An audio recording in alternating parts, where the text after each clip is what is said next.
Welcome back to Light the Fuse. Really, I think the only podcast game in town. I mean, I'm just gonna say that. The only podcast game in town. Yeah. Wow. No others. None that I can think of. No others that are worth your time. Yeah. So you made the right choice, is what I'm trying to say. Charles, you want to set up? We have a clip to set up our show today, yes. right? Yeah. Well, I don't know if you want to say anything. You interviewed David Koepp, who was the screenwriter of the first Mission Impossible movie, and he just had a Blumhouse movie come out that he wrote and directed. Which you will have seen the movie by the time this airs, but you have not seen it yet. I haven't seen it yet, no, but I saw your interview that you did with him for Collider. I think it's a series called Collider Connected. And yes, we do like long form interviews. This podcast has helped me prepare for this series because usually I'm talking to somebody for 5 or 10 minutes, so this was good. Yeah. Yeah. Well, and so if anybody wants to check out it's a great half-hour interview. I don't know if they've edited it down more, but it was that's it. Yeah, it was a great interview to hear David Koepp talk about him in his whole career. He's done, Spider-Man and Jurassic Park and all kinds of movies. He's had his own directing career as well. He talks about some of his failures in a really funny way, and we're going to play a clip from it just about the Mission Impossible stuff, and we'll come back afterwards. Brian De Palma recently talked about how Carlito's Way and Mission Impossible were the highlights of his career. And I wanted to know what your experience was on those movies and sort of what your take was. They were great. Brian and I have stayed close friends ever since. He lives just a couple miles away. We have socially distanced coffee from time to time.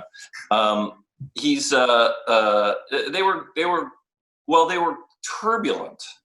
Of the 3 movies I did with Brian, the only peaceful one was Snake Eyes, but I think the other 2 are stronger films in part because of the chaos and fighting and friction. The old expression, bad experience, good film.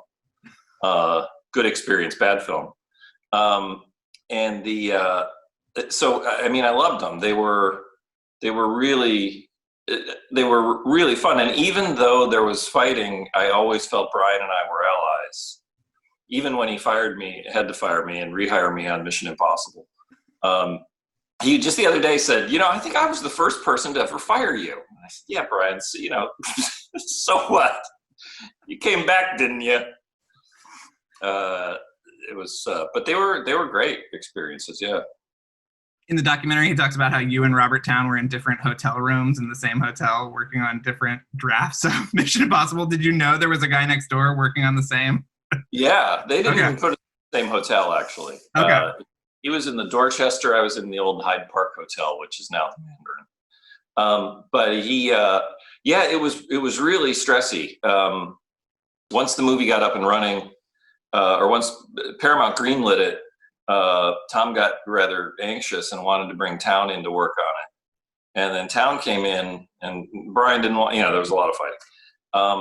And then Towne came in and sort of threw all the pages up in the air, and things stayed quite chaotic. And then 3 weeks before shooting, they said, will you come back and try and put it all back together? But Bob's going to keep working. And you're going to keep working, and we'll just figure out what we shoot. And I was like, okay, this ought to be interesting. So that was David Koepp and Drew, and I just thought that was such a great. I wanted to, when you told me about it, I was like, we got to play a clip from that on the show, and it was cool to hear about him and De Palma hanging out now during the social distance hanging out, and just the crazy process of making Mission Impossible. It sounds totally nuts.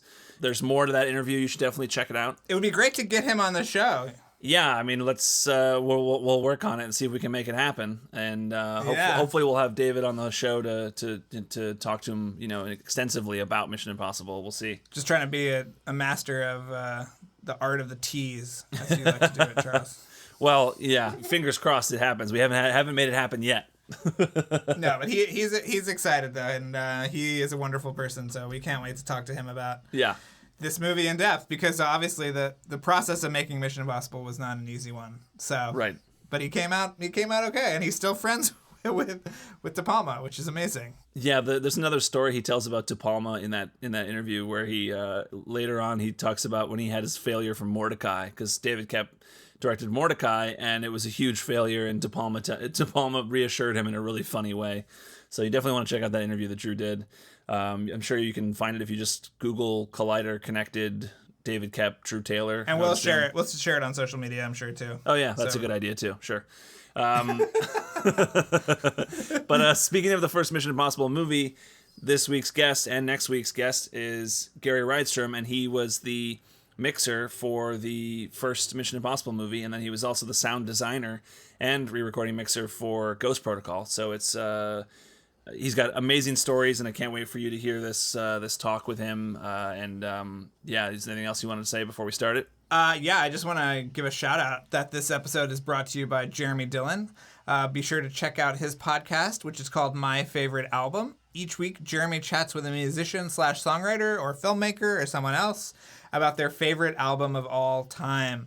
And I also just want to make sure that everybody knows this episode is also brought to you by John B., who is so great, and we really appreciate his contributions. And Real Estate Interests LLC, commercial real estate for growing companies. So if that's something you need, please check them out. And their support really means a lot to us as well. So thank you to everybody. And yeah, that's it from me. Let's hear Kevin's just blatant, I mean, what would you call this, Charles? Just aggravated ripoff. The plot? Yeah, it's if you wanted to report Kevin, you can always do that. I think his website's kevinblumenfeld.com. So go ahead and report him to the authorities, because this theme is not legally copyrighted at all. And we'll be back afterwards.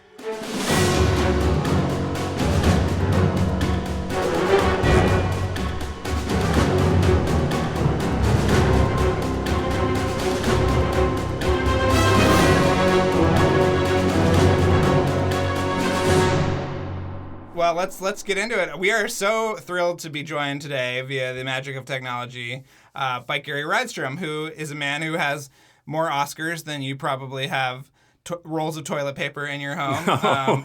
Gary, thank you so much for being here. Now people will hate me. Yeah. So, yeah, this is fun. This is fun to talk. What a great topic you have for a podcast. I'm glad to come along late to your to this long-standing thing you got going. Well, we always like to ask people, like, what was your relationship with, because you worked on the first film and the fourth film, but what was your relationship with Mission Impossible before you started working on the films? Did you watch the show as a kid? I mean, what was your relationship with the property? Oh, I definitely watched it as a kid, because I was a kid in the 60s, and so the TV show with Phelps and Leonard Nimoy for a while, and it was definitely a popular show when I was the right age for it. I think just a young preteen teen kind of kid, and it was so smart. I mean, it's a great idea for a show because it didn't require a lot of visual effects; it just required smarts. So it kind of like Star Trek at the same time, which was a science fiction show, but it was about the ideas behind it. So. Oh yeah, Mission. I go back sadly to the television show. So when we heard about the first movie, the De Palma movie, that was exciting to see what they would do with something that at that point felt like from a different era. So that's my connection goes to the very beginnings of it. Well, what did you think about Phelps being a bad guy in the movie? Because that was very controversial for fans of the show. Yeah, I think. It was. I mean, the De Palma version tried to mislead and sucker punch you every step of the way. I mean, that's what that's made it a fun twist. So I think it was great. Plus, the idea with the franchise that Cruise was setting up was to establish his character and what he could go on to do. So in a way, they kind of knock off Phelps and make it a whole different thing. So I thought it was ingenious. Nice. We love it too, but not. Oh, good. Not You're right. Does. We are all right about that. Yeah. Plus, John Voight. Would you rather have John Voight do the seventh Mission Impossible coming up, or Tom Cruise? It's a great point. So you're credited as a re-recording mixer on the first movie. So what did your kind of job entail on that one? So I often do sound design and mixing. Sound design on the first one was done by Chris Boyes. And then I was a mixer, so my job was to make the sound effects work in the final mix, balance them against the music and dialogue. The Brad Bird one, I did both jobs. The first one, I just was a mixer. And then and there were additional mixers after me because you probably know this story, but De Palma fired the original composer just as we were starting our final mix. And so they eventually had Danny Elfman do the score, but that took a while. So the final mix I did for the first Mission Impossible was with temp music. And then once Danny Elfman did his pass, another crew took our work and finished it up in LA. So, but nevertheless, I got this great time. I'd never worked with Brian De Palma before, so I liked that part. How was he to work with? He was a little grumpy, I will be honest, and I think he was grumpy because of just coming in with and he wasn't happy with the music, and he and Paul Hirsch. I don't know if you've read. I'll give a plug to it because it's a great book. Paul Hirsch, who's the editor of the first one and the Brad Bird Mission Impossible, wrote a book called A Long Time Ago in a Cutting Room Far, Far Away. Yeah, we love Paul. We interviewed him twice, actually. Yeah, we read the book. It's amazing. Yeah, so he talks about Alan Silvestri who's one of the great composers of all time, was the first composer, and there was some miscommunication or problem, and so Paul and Brian sat with us in our final mix, but right from the get-go there's a problem, which is none of the music is there. So which is not really the way to mix a movie, with the temp music that they pulled off the shelf that Paul picked himself, and that was not really the way to do it. So no one was in a great mood because of it was a major change at the last minute to switch composers. But I see my job as a way to kind of meet and hopefully work with some of the great filmmakers out there, and I've been able to. So, that's the only time I've worked with De Palma. So he's a really incredibly smart guy. And in my filmmaking brain, I could see why, I guess, Cruise must have picked him to direct the first one. It makes sense. And if you think about it, these movies, the Mission Impossible movies, are very Hitchcock-like in a way that De Palma would fit in for, because the movies are so sequence-heavy. They're so dependent upon great, great, great scenes in a way that, everyone talks about story being the thing, but not too many people remember the intricate plot lines through these movies, and every one of them is memorable for really amazing scenes. And I like that I like that Hitchcock approach to filmmaking. And there's De Palma is amazing at designing, shooting great scenes. Yeah, I don't think there's anybody better than him. Did you want to come back for the subsequent sequels, and how did you finally get involved with Ghost Protocol? I would have loved to come back for the remix, or the second wave of mixing on the first one. I'm sure I was on something else, God knows what, and probably not as good a movie. Ghost Protocol I worked on because I worked with Brad Bird I was at Pixar for a few years, so I knew Brad, and in fact I directed a short at Pixar that came out attached to his Ratatouille. So I knew Brad and Brad has a really interesting sense of humor. My memory of Brad, when I first met him at Pixar, I had this career in sound for a long time, and he met me and he went, "Wow, man, you were like my 8th favorite sound designer." I went, "What is he? 8th? Why am I 8th?"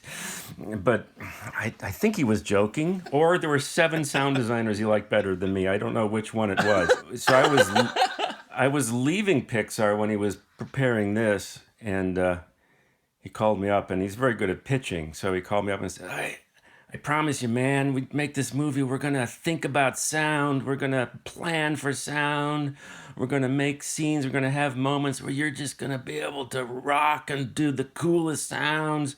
So he kind of talked me into it, and he was right. He like De Palma, he does. And we can talk about it. There's so many parallel sequences in the two movies. De Palma's break into the CIA and Brad's break in at the Kremlin.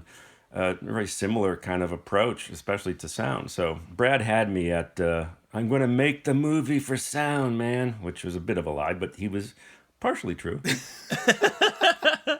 Can you talk about the extended I think De Palma called it the silent sequence in the first movie, you know, the CIA break-in. And I mean, I think it's like 9 minutes of almost silence. And what are the sounds that you do use there?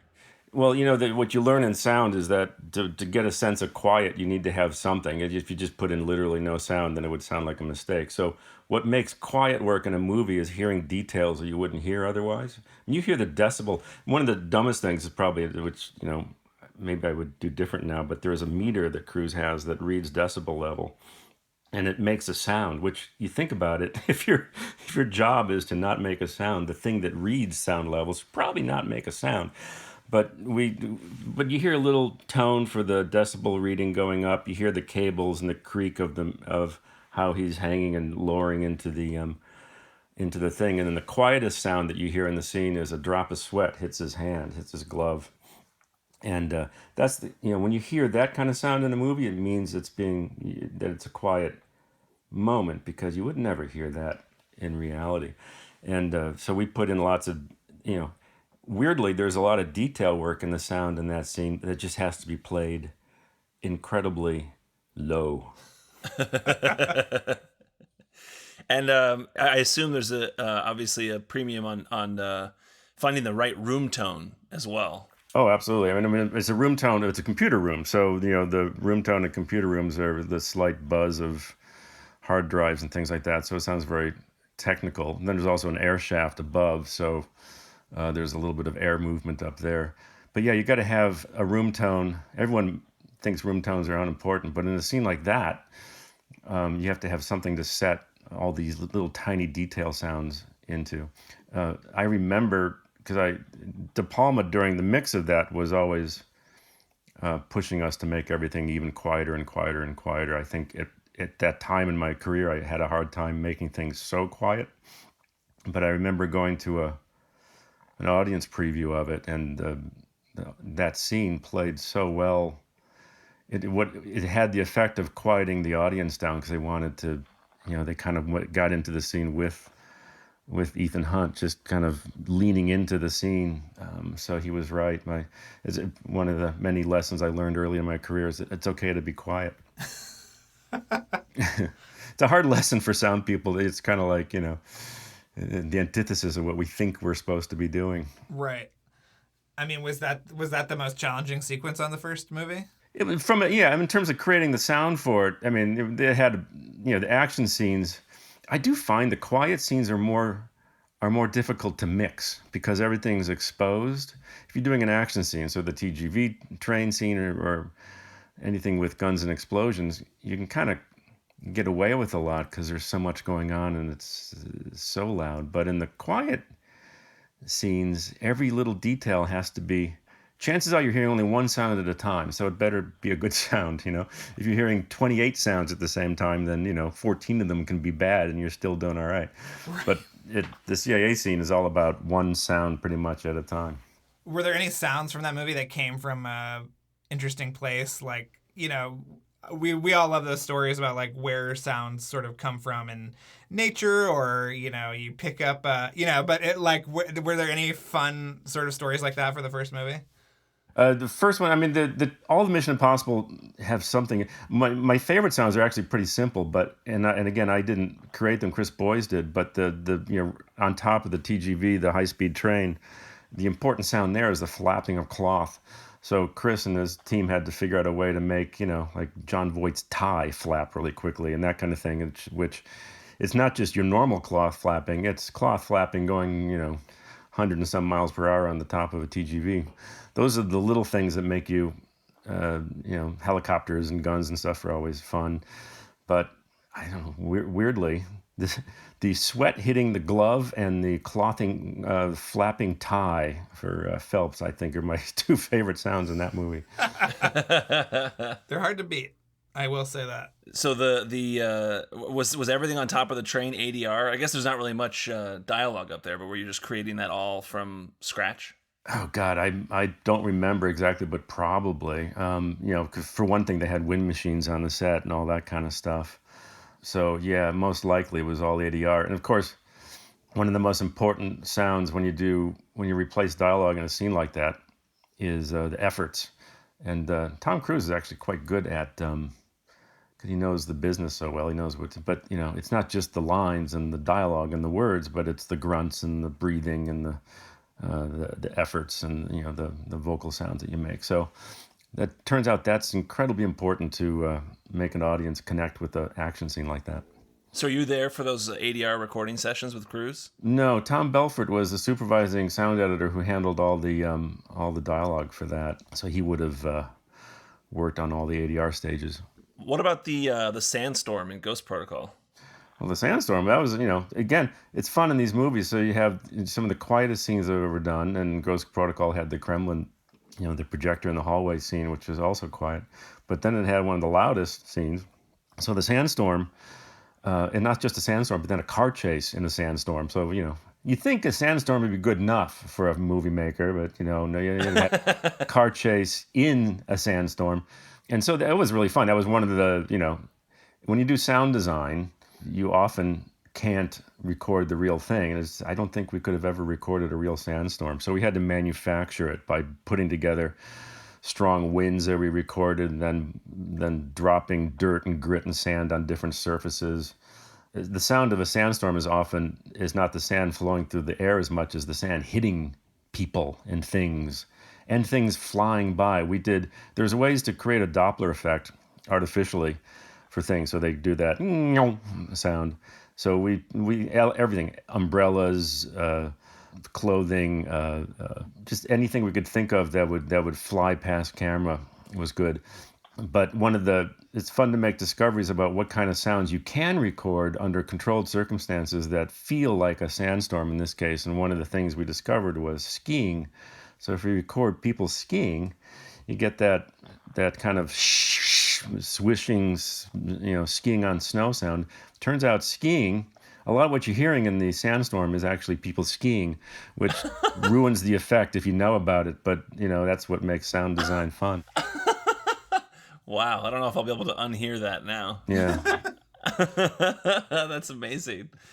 Sorry, I'm jumping around so much, but so now the silent sequence in Ghost Protocol, the water droplet sound or whatever, where did that come from? The water droplet sound, at what point?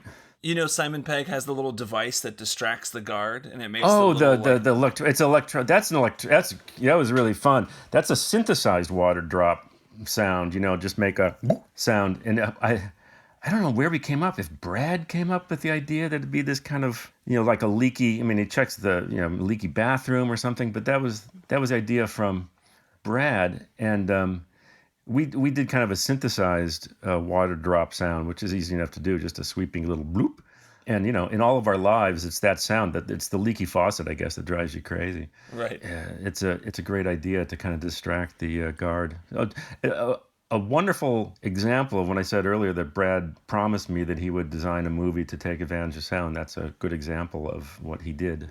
Yeah. What are some of the other examples, would you say, are the moments that were designed specifically for sound in Ghost Protocol? Well, the whole Burj Khalifa scene, which is, the kind of the standout scene in that movie, is dependent upon sound to help tell you the story, because you have to believe that these gloves are holding him up, in this sheer glass, and then they keep failing. So the sound of the failing gloves is what frightens you in the Burj Khalifa sound. Not to mention the sound of what does it sound like to be 100 and some stories above the ground. So, and then he would give us, like the moment that we go out the open window, there's it's just he gives sound a moment to kind of feel it viscerally, so you feel like we're going out there with him. But it's a pretty beautifully designed scene for using sound to keep the threat alive, because you have to feel like you're high up, even if the camera angle isn't showing you the ground. You have to, with the wind and other things, you got to feel high. And then the electric or the electromagnetic gloves are an important sound to sort of establish it, so you feel like, oh, this is working, it's amazing. And just as another example of how we use weird sounds for it, I recorded an MRI machine, which is hard because they're huge magnets, but they make these clunks, these kind of so the glove impacts when they're working are really an MRI that we recorded. Really? Yeah, so that, but then once you establish this is the sound of it working, then you go into it not working, and then that, it's sort of, you have that, you're used to this steady hum, everything feels good. It's like when your car starts to break down, the sound is what's telling you that it's not going very well. So here, the gloves don't really have a visual cue. They have really, it's just an audio cue for when they're starting to fail, and he loses one glove completely. So then we use things like, just to keep the theme of how we use crazy sounds for high-tech things, I have a sonic toothbrush, and sonic toothbrushes make really cool little sonic hums, and you play it at different speeds, and you get all these weird kind of interference electromagnetic sounds. So yeah, that's my favorite scene in the movie, and definitely the scene that I looked forward to the most, hearing him describe it, what we could do for that with the sound. That's awesome. Were you in the building? Did you go and record the like wind from up there or anything? Well, I didn't go to Dubai myself, so we took winds that we recorded and things that we recorded, and in buildings around, just kind of manufacture winds and such from what we had. I do remember though the sound crew that went on location recorded a lot of location sounds for us, which was very useful. And this kind of a side note, but Burj Khalifa has this, they call it a cymbal fountain, which is, I think it's briefly in the movie, the fountain that's got water, but the water is hitting these tiny little cymbals and making this beautiful musical sound. So they captured a lot of sounds of the actual place in ways that we could never have done that. But otherwise, we just kind of do things, use MRIs and sonic toothbrushes, and that's what we do. I try not to venture more than 150 feet from my house, so it makes it a lot safer. There's also a quote from you saying that you intentionally did kind of a Wile E. Coyote sound when the glove sails off. Oh yeah, and it's in there. And Brad, see, that's another great thing of working with Brad, who is essentially a cartoon guy at heart, right? So he had no problem. Other directors, including maybe even Brian De Palma, would have said, "What the hell are you doing?" But there's but I don't throw in a comic thing like that just for fun. Brad shot the moment like it's funny. It's funny that he just sees the glove falling away, and that doesn't. It plays comic. So I put in a little. It's not literally Wile E. Coyote, but it's an electric whistle that has an homage to Wile E. Coyote. Yeah, that moment's hilarious, and that sound plays into it for sure. Yeah. What about the car park and the device of the cars going up and down? Do you recall doing the sound? What went into that? Well, again, we had a hard time, or couldn't find a parking garage. A lot of that's visual effects. Maybe they shot. I don't know how literal that set was. In our case, there aren't too many elevators that move cars around like that. Not that I found.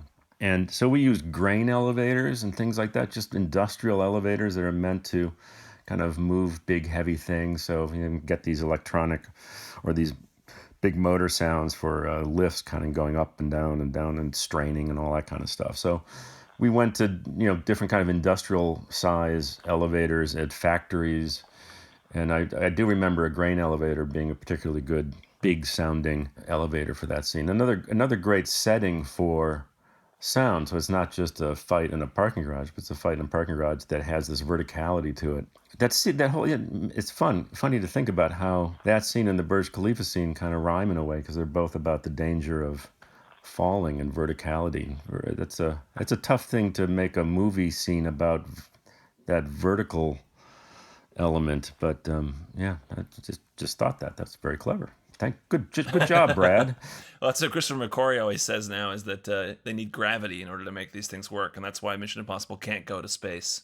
Oh, that's a really good point. That's what Mission Impossible is, our world, and everything's believable in a way, but stuff you haven't quite seen, but it's still realistic. So every movie has a tone for sound, and Mission Impossible movies to me have kind of, it's big and bold, and there's a lot of high tech in it, but it's all stuff you have to believe could happen. If you think about it, an electromagnetic gloves holding Tom Cruise up 100 floors above the ground, I don't think they exist, but you can believe that they can exist. So just out there enough, but not so out there that you find it unbelievable. We're obsessed with the snow scene that they did not shoot for Ghost Protocol, but did you start sort of brainstorming things about what you wanted to do with that whole sequence? Which sequence? There was a snow scene, like with, I guess, with, snowmobiles and things. We recently saw a photo. Not only did we brainstorm, we actually recorded. We had a whole snowmobile recording session, which is never wasted because, we'd never recorded snowmobiles before. So now they're in our library, thank you. And it just didn't make the movie. But that would have been fun. I mean, we had enough fun things to do in the movie as it was, but yeah, I was looking through my library the other day. We have a fabulous snowmobile library thanks to that scene that almost went in. Wow. So it must have gotten really close. Yeah. Well, I never saw anything, so I don't know where that, have you seen, does that scene exist as a, they didn't shoot it, right? They never shot it, but we recently saw a photo of Paula Patton in her snow outfit. Yeah, we interviewed costume designer Michael Kaplan, so he showed us the costume tests and stuff. Oh, huh. Pretty cool. Yeah. What about the device in Ghost Protocol that in the prison breakout, it like disintegrates the ceiling so that they can jump through the hole? Do you know what I'm talking about? Yeah, I do. I have no idea what we used for that anymore.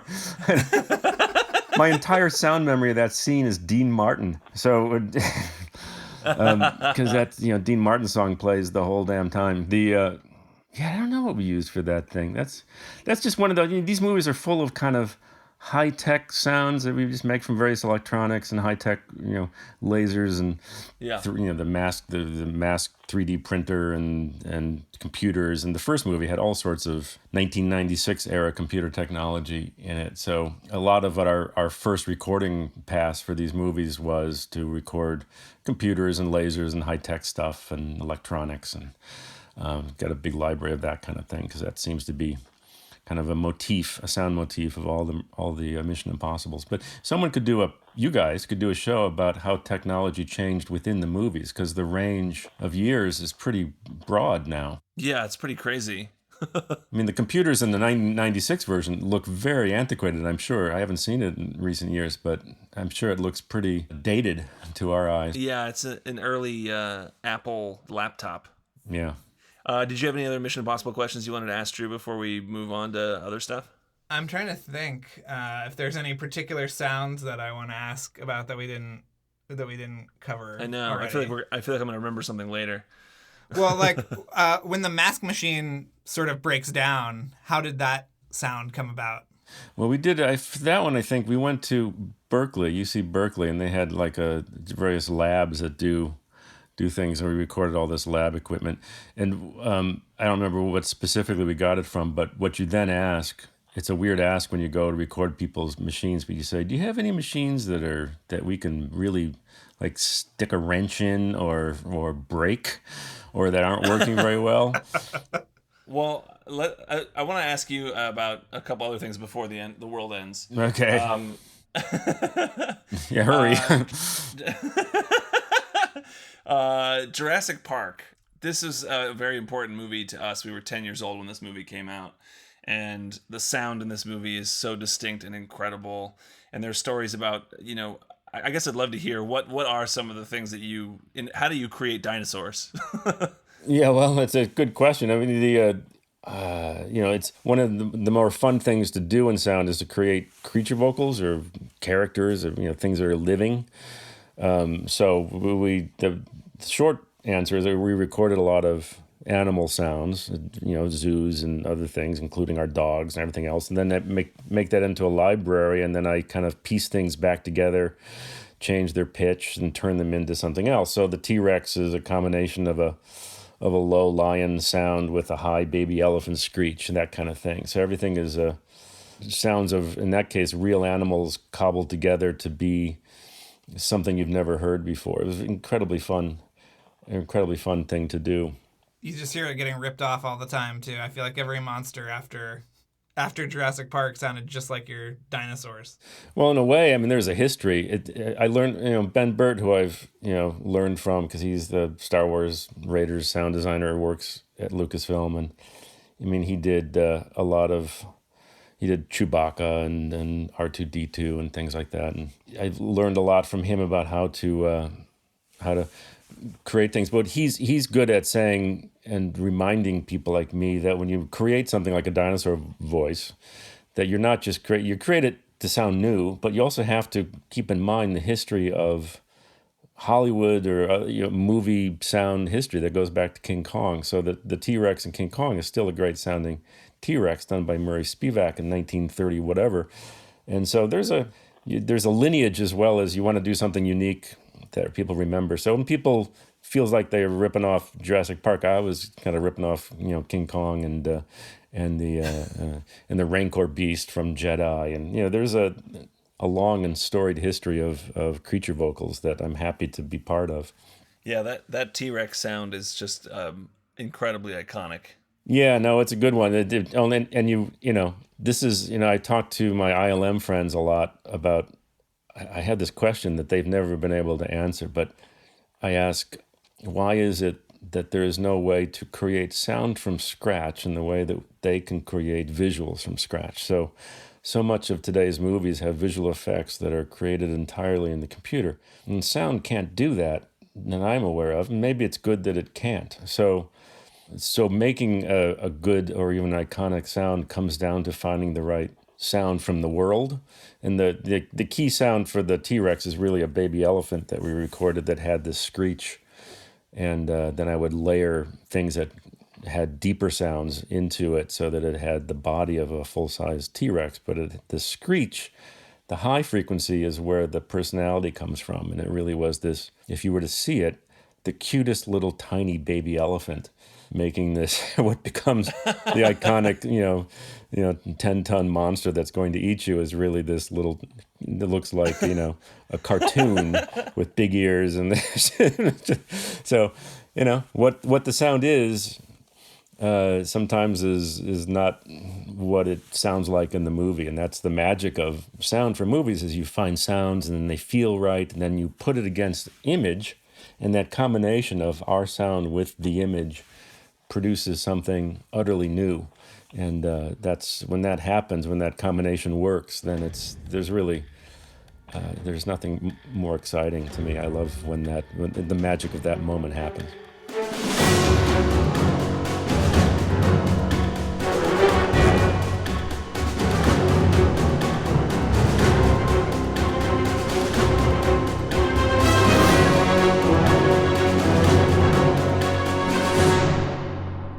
All right, Gary, part 1 in the books. Yeah. What a guy. What a career. Really makes you feel like you've done nothing with your life. I don't know if I speak for you, Charles, but yeah, the amount of things. There's so much cool stuff in here. I loved hearing about what he used for the Sandstorm.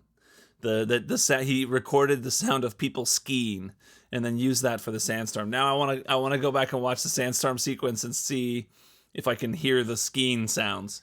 That's so funny. It makes sense. Yeah. Yeah. He's done so much. Yeah. And then also that he recorded all the snowmobile sounds. I mean, it's like, how close were we to getting this snowmobile sequence at the beginning of Ghost Protocol? It's just like, oh man, they had all the elements there, and hopefully maybe we'll get a snowmobile sequence at some point.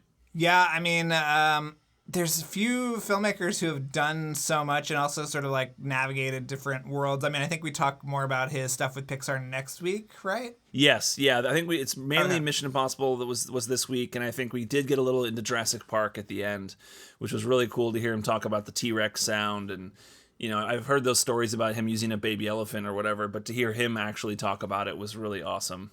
Yeah, so I think you'll get a more of appreciation for his sort of like breadth of accomplishments next week. But yeah, he's a total legend, and he's so like, all these people are so down to earth about it. I think he was like in the middle of West Side Story when we were talking to him, or waiting to finish West Side Story or something. So, just casually working on West Side Story, whatever. Yeah, whatever. This is like an epic Spielberg movie. It's fine. Yeah, who cares? So, yeah, we've got some more people to thank in this section of the show, right, Charles? Yeah. Special thank you to Jacob Ballard. He's been with us for a long time as well, and so it's been great to have Jacob's support.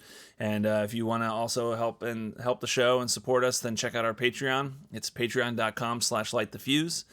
And you can get bonus content. There's multiple tiers. There's a tier where you can do a Skype chat with us every month, and we get to know all our Skype chat people, and we discuss things and discuss the Mission Impossible and all kinds of movie stuff. And we really appreciate their support as well. And so, check out our Patreon. And if that's not something that interests you, then check out our TeePublic page, which is linked from our website, LightTheFusePodcast.com. If you go to the merch section, you will see there our merchandise, and you can see a link there to TeePublic where you can buy shirts, hats, masks, and the masks from TeePublic are, every mask that gets bought gets donated. There's one that gets donated to a hospital that needs one. So that's all I got. Anything else? Charles, people can subscribe to the Patreon and buy a T-shirt. Oh, yeah. They're not mutually exclusive. That's a good point. And we've been talking about it. We haven't had it happen yet, but we are going to make this happen. We're going to do a Scuba Luther shirt. I think it's important that we do that. I think it's part of the healing process of the country, I think. Scuba Luther will unite us all, I think. Yeah. But again, if buying things isn't your bag, which I understand because I know times are tough. A lot of people are out of work or furloughed. We are totally sympathetic. Just follow us on social media, LightTheFusePod on Instagram or Twitter. Tell your friends about us. Rate, and review the show wherever you listen to it. We're on so many platforms now. And just get the word out. It means a lot to us. It means just as much, maybe not just as much, but almost as much as being a Patreon subscriber. Every little bit helps, and we're so thankful for everybody that listens, subscribes, buys a T-shirt, whatever. The show wouldn't be possible without you guys, so thank you so much. Yeah. And you want to tease anything, Charles, with you're so delicate with your teasing. Yeah, I mean, next week there's a lot of great stuff. I get to talk to Gary about Punch Drunk Love, which is one of my all-time favorite movies, and so you'll definitely want to come back and hear him talk about how Paul Thomas Anderson described that movie to him. It's really wonderful. And then beyond that, we've got so many other interviews that are on the way. So you'll definitely want to stick around. And I just wanted to reiterate what Drew said. Write us a review. Just take 2 or 3 minutes to, type up a nice review for us. That really helps a lot as well. Yeah, if you don't like the show, just keep your mouth shut. Yeah. Just keep your mouth shut. Right? We don't want to hear it. But if you like it, do it. Yes. And we'll be back next week.